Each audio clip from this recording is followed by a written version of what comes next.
வணக்கம். போன 27ஆம் தேதி வந்து வேர்ல்டு தியேட்டர்ஸ் டேன்னு சொல்லி மூவி பப் அவங்க வந்து நம்ம ஜனங்ககிட்ட வந்து எந்த படத்தை வந்து ரிலீஸ் பண்ணலான்னு அதுக்கு முன்னாடி ஒரு சின்ன ஓட்டிங் பண்ணியிருக்காங்க. அதில் எல்லாருமே பையாவை செலக்ட் பண்ணி அன்றைக்கி வந்து இந்த ஸ்க்ரீனிங் ஆச்சு. ஒரு முக்கியமாக 4 சிட்டியில் மட்டும். சென்னையில் வந்து கமலா தியேட்டர்ஸில் ஒரு 2 ஸ்க்ரீன் பண்ணியிருந்தாங்க. 12 மணிக்கு ஒரு ஷோவும் ஈவினிங் ஒரு 7 மணிக்கும். நான் தேட்டருக்கு படம் பார்க்க போயிருந்தேன். இந்த படத்தை பல முறை இப்போ டிவியில் பார்த்துட்டோம். அதுக்கப்புறமும் ஜனங்களோட மறுபடியும் பார்க்கும்போது உண்மையிலேயே நான் வந்து ரொம்ப அது அவங்களுடைய அந்த ஒவ்வொரு சீனுக்கும் ஒவ்வொரு டைலாக்குக்கும் பக்கத்தில் ஒருத்தவங்க வந்து உட்காந்துட்டு வந்து ஒவ்வொரு டைலாக் வர்றதுக்கு முன்னாடியே சொல்லிட்டே இருந்தாங்க. எனக்கு ஆச்சரியமாக இருந்துச்சு. நீ எத்தனை வாட்டி படம் பார்த்துன்னு கேட்டேன். நான் 60 வாட்டி படம் பார்த்துன்னு சொன்னாங்க. இதுக்கு முன்னாடி பல பேர் எனக்கு வந்து நான் 20 தடவை பார்த்துருக்கேன், 30 தடவை பார்த்துருக்கேன் சொன்னதெல்லாம் நான் கேட்டிருக்கேன். அது எப்படி ஒரு படத்தை இத்தனை வாட்டி பார்க்க முடியுமா அப்படின்னு ஆச்சரியமாக இருக்கும். நானும் சின்ன வயசில் வந்து ஒரு நல்ல பிடிச்ச படங்களை ஒரு 10 வாட்டி 5 வாட்டிலாம் பார்த்துருக்கேன். ஆனால் வந்து பையாவை மட்டும் பர்டிகுலராக வந்து நான் நிறைய வாட்டி பார்த்தேன்னு ரொம்ப பேர் சொல்லுவாங்க. உண்மையிலேயே வந்து நாங்களும் இது ரீரிலீஸ் பண்ணணும்னு சொல்லி திருப்பதி பஸ்ஸில் வந்து ரொம்ப நாள் நினச்சிட்டே இருந்தோம். அது கரெக்டாக எனக்கு இந்த தேட்டரில் போய் பார்க்கும்போது எனக்கு இன்னும் கொஞ்சம் கூட கூடுதலாக ஒரு பெரிய நம்பிக்கை, ஒரு ஜனங்களுக்கு இதை கொண்டு திருப்பி கொண்டு போகணுங்கிற ஒரு ஆர்வம் எல்லாமே ஏற்பட்டுச்சு. இந்த படத்தை வந்து அன்றைக்கி தேட்டரில் பார்க்கும்போது எனக்கு பெரிய ஒரு அனுபவம். அதுவும் இல்லாமல் வெற்றி தோல்வி இது ஜெயிக்குமா தோக்குமாங்கிற பயம்லாம் இல்லாமல் ஒரு தேட்டருக்கு போய் படத்தை பார்க்க போகிறோம்ல நம்ம படத்தை, அது வந்து எனக்கு புது எக்ஸ்பீரியன்ஸு. ஏன்னா ஒரு படம் ரிலீஸ் பண்ணிவிட்டு ஒரு பதட்டத்தோடையே இருப்போம். அது ஃபஸ்ட் டே வந்து செகண்ட் டே இந்த மாதிரி வந்து ரிசல்ட் வந்து நம்ம பார்க்க போகிறப்போ ஒரு உள்ளூர சின்ன ஒரு பயம் இருந்துகிட்டே இருக்கும் எப்பயுமே. இந்த சீன் ஒர்க் அவுட் ஆகுமா, இந்த இடம் கொஞ்சம் எடிட் பண்ணியிருக்கலாமா அப்படிங்கிற ஒரு பதட்டத்தோடையே பார்ப்போம். நம்ம என்ஜாய் பண்ணவே முடியாது. இந்த வாட்டி வந்து ஒரு புதுசாக ஒரு அனுபவம் எனக்கு. ஒவ்வொரு சீனையும் நானே ஒரு ஆடியன்ஸ் மாதிரி ஒரு ஜனங்களுடைய ஒரு ஆளை மாதிரி உட்காந்து பார்த்தது வந்து ஒரு புது ஒரு அனுபவமாக இருந்துச்சு. அந்த சாங் வந்து ரீரிலி வந்து ஒவ்வொருத்தங்களும் ஒன்மோர் கேட்டாங்க. அந்த வந்து அடடா மலையையும் சரி, அதுக்கப்புறம் வந்து என்காத சொன்னதில்லை சாங்கை 2 முறை வந்து அந்த 2 சாங்கையுமே வந்து அவங்க ஒன்ஸ் மோர் போட்டாங்க. அது கூட தேட்டரில் வந்து அந்த தேட்டர்லேயும் பெரிய லெவலில் கமலா தேட்டரில் ஒரு பெரிய என்ஜாய்மெண்ட் என்னென்னா, இதுக்கு முன்னாடி ஒரு சில படங்கள் ரீலீஸ் பண்ண படங்களுடைய கிளிப்பிங்ஸ் மட்டும் நான் பார்த்தேன். சவுண்டு பாதி அவங்களுக்கு தெரிஞ்ச சாங் வரும்போது அந்த டிஜே மாதிரி அவங்க வந்து செயல்படுறாங்க. ஒரு சாங்கை வந்து அப்படி 2வது வரியை ஆடியன்ஸை சொல்ல வைக்கிறது. இப்படி பெரிய ஒரு கொண்டாட்டமாக அந்த தேட்டரில் பார்த்தேன். ரொம்ப ஹாப்பியாக இருந்துச்சு. படம் பார்த்துட்டு இருக்கும்போது எல்லா டெக்னீஷியனும் மைண்டில் வந்துட்டு போனாங்க. அது ஒரு படம் ஜெயிக்கிறதுக்கு நம்ம வந்து ஒரு டைரக்டர், ஒரு கதை அது மட்டுமே காரணம் கிடையாதுங்கிறது பையா மாதிரி படம் பார்க்கும்போது தெரியும். ஏன்னா அதில் பெரிய கதையெல்லாம் கிடையாது. ஒரு சின்னதாக ஒரு ஒரு ட்ராவல் மூவி, ஒரு சின்ன கதை, அதை வச்சுட்டு ஒரு படத்தை ஒர்க் அவுட் பண்ணணுன்னா பெரிய காரணம் வந்து என்னென்னா அதில் வந்து டெக்னீஷியன்ஸ், யுவன் சங்கர் ராஜா, இதெல்லாம் நீங்களே கேட்பீங்கன்னு நினைக்கிறேன்.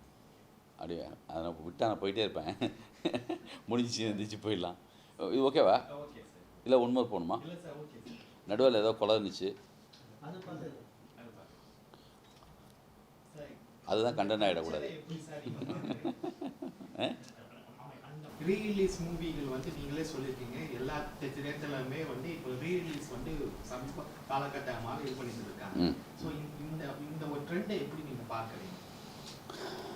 இது இப்போ இல்லை, ரொம்ப வருஷமாக இந்த மாதிரி விஷயங்கள் இருக்குது. வசந்த மாளிகை படம் எனக்கு தெரிஞ்சு வந்து பல முறை வந்து ரீரிலீஸ் பண்ணப்பட்டிருக்கு. அதே மாதிரி வந்து எங்கள் வீட்டு பிள்ளை படம் வந்து 2-3 தடவை அவங்க ரிலீஸ் பண்ணியிருக்காங்க. மிக முக்கியமான மாயா பஜார் படம் கூட ஒரு தடவை ரீரிலீஸ் பண்ணி பார்த்துருக்கேன். மொகலியாசம் ரீரிலீஸ் பண்ணியிருக்காங்க. விண்ணத்தாண்டி வருவாயா படம் வந்து ரொம்ப நாளாக வந்து ரீரிலீஸ் பண்ணி பெருசாக ஓணுச்சுன்னு கேள்விப்பட்டேன். வாரணம் ஆயிரம். இப்போ தெலுங்கில் வந்து குஷி படம் வந்து பெரிய ஹிட்டு அங்கே வந்து ரீரிலீஸ் பண்ணி, இப்போ ரத்ன சார் அடுத்தடுத்து வந்து ரன்னு, கில்லி இதெல்லாம் பண்ணணும்னு கூட சொல்லிகிட்டு இருக்காரு. இது ட்ரெண்டு கிடையாது.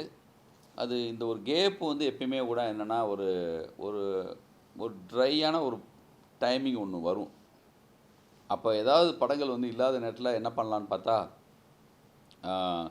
உதாரணத்துக்கு தீபாவளிக்கு முன்னாடி ஒரு 10 நாளைக்கு முன்னாடி எந்த படத்தை ரிலீஸ் பண்ண மாட்டாங்க. கொஞ்சம் பழைய படங்கள்லாம் கொஞ்சம் போடுவாங்க.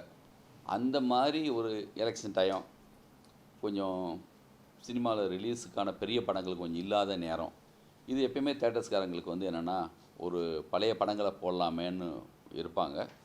அது ரீலீஸுங்கிற ஒரு வார்த்தையோட இப்போ ஒரு பெரிய கொண்டாட்டமாக அப்படி ஒரு மாறி இருக்குது. இதில் என்ன பெரிய ப்ளஸ்னா, தனித்தனியாக ஒரு விஷயத்தை என்ஜாய் பண்ணுறது ஒன்று, ஒரு கூட்டமாக ஜனங்க மொத்த பேரும் தேட்டருக்கு வந்து அவங்க ரசித்த விஷயத்த மறுபடியும் எல்லாரோடையும் கனெக்டிவிட்டியாக பார்க்கும்போது, ஒரு காமெடியாக இருக்கட்டும், இல்லை ஒரு சின்ன ஒரு ஆக்ஷனாக சீனாக இருக்கட்டும், இல்லைனா பெப்பியான ஒரு சாங்காக இருக்கட்டும், அது என்ன ஆகுதுன்னா பல மடங்காக மாறுது அந்த சந்தோஷம். அது ஒரு பெரிய ஹாப்பி அவங்களுக்கு வந்து அதில் வந்து ஃபீல் பண்ணுறாங்க. எப்பயோ பார்த்த ஒரு விஷயம், அதை வந்து அந்த பழைய ஆடியன்ஸும் வராங்க, இதை கேள்விப்பட்ட புதுசு வராங்க. குட்டி பசங்களாம் படம் பார்த்துருப்பாங்கள்ல, அப்போல்லாம் நான் வந்து எங்கள் வீட்டில் சியாமளா எங்கள் பெரிய பொண்ணு, அவங்க வந்து எனக்கே ஞாபகம் இல்லை, அப்போ என்னடா வயசு உனக்குன்னு கேட்குறேன், 4வது படிச்சிருக்கீங்கன்னு சொல்கிறாங்க. போஸ் பொண்ணுங்க 2 பேர் இருப்பாங்க, அவங்கெல்லாம் அப்போ வந்து 2 வயசு, அப்போ 2, 3 வயசு தான் சொல்கிறாங்க. அவங்களுக்கு இந்த படம் வந்து பார்த்துட்டு அவங்களும் என்ஜாய் பண்ணுறாங்க. இப்போ வந்து இந்த படத்தை நல்ல ஒரு யூத்தாக அந்த மாதிரி பார்த்து ரசித்தவங்களும் வந்து படம் பார்க்கும்போது அந்த பழைய நினைவோடு வராங்க. பர்டிகுலராக யுவன் சங்கர் ராஜாவுடைய அந்த சாங் வந்து பெருசாக கனெக்ட் ஆகி அப்படி ரசிக்கிறாங்க. தேட்டரில் பார்க்கும்போது ரொம்ப சந்தோஷமாக இருந்துச்சு. சார், இப்போ வந்து ஆடியன்ஸ் கிட்ட நான் ஃபீட்பேக் கேட்கும்போது அவங்க என்ன சொன்னாங்கன்னா, இப்போ உள்ள கதையும் சரி, கண்டென்ட்டும் சரி, டேரக்டரும் சரி, ரொம்ப கிளீன்ச்சா இது பண்றாங்க. அவங்களுக்கு ஒண்ணுமே தெரியல. அப்போ உள்ள படங்கள் வந்து ஒரு ஒரு ஒரு ஒரு வைப்ரேட்டா இருக்கு. அதனால தான் நாங்க மூவி பார்க்க வரோம்னு சொல்லி ஒரு காரணத்தை வந்து மென்ஷன் பண்றாங்க. இதை பத்தி ஐயோ, அப்படியெல்லாம் பொதுவாக வந்து ஒரு குற்றச்சாட்டு வைக்கவே கூடாது. எனக்கு பிடிச்ச மிக மிக முக்கியமான டைரக்டர்ஸு, மிக மாஸ்டர் பீஸு, அப்படியெல்லாம் பெரிய பெரிய விஷயங்கள்லாம் முதலே நிகழ்ந்துருச்சு. அதோடைய மிச்ச சொச்சமாக தான் நம்மலாம் பண்ணிகிட்ருக்கோம். என்னென்னா ஒரு சிலது வந்து என்னென்னா ஒரே டைப் ஆஃப் படங்கள், ஒரு சில சாங்கெல்லாம் வந்து அவாய்ட் பண்ணி சில படங்கள் அந்த மாதிரிலாம் வந்ததுனால கொஞ்சம் அப்படிலாம் இருக்கலாம். எப்பயுமே அந்த காலம் மாதிரி இல்லைன்னு சொல்லி எப்பயுமே எல்லா காலத்தையும் சொல்லிகிட்டு இருப்பாங்க. அது ஒரு பெரிய ஒரு குறைபாடாக பேசுவாங்க. எங்கள் அப்பாவுக்கு வந்து எம்ஐ விஸ்வநாதன் சாங்கு தான் பிடிக்கும். நான் அப்போ இளையராஜாவை பயங்கரமாக ரசிக்கும்போது அவர் வந்து என்னென்னா, டேய் எம்எஸ்வி மாதிரி வருமாடாம்பார்.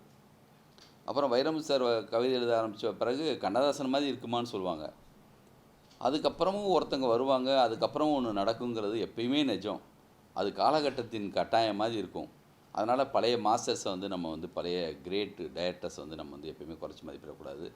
நம்ம வந்து அவங்ககிட்டேருந்து கற்றுக்கிட்டதை, அவங்ககிட்ட வந்து நம்ம லேர்ன் பண்ணது தான் நம்ம வந்து நம்மளுடைய ஏதோ நம்மளுடைய அனுபவத்தெல்லாம் கலந்து ஏதோ தர்றோம். அதனால் வந்து அப்படி சொல்ல முடியாது. கொஞ்சம் அவங்களுக்கு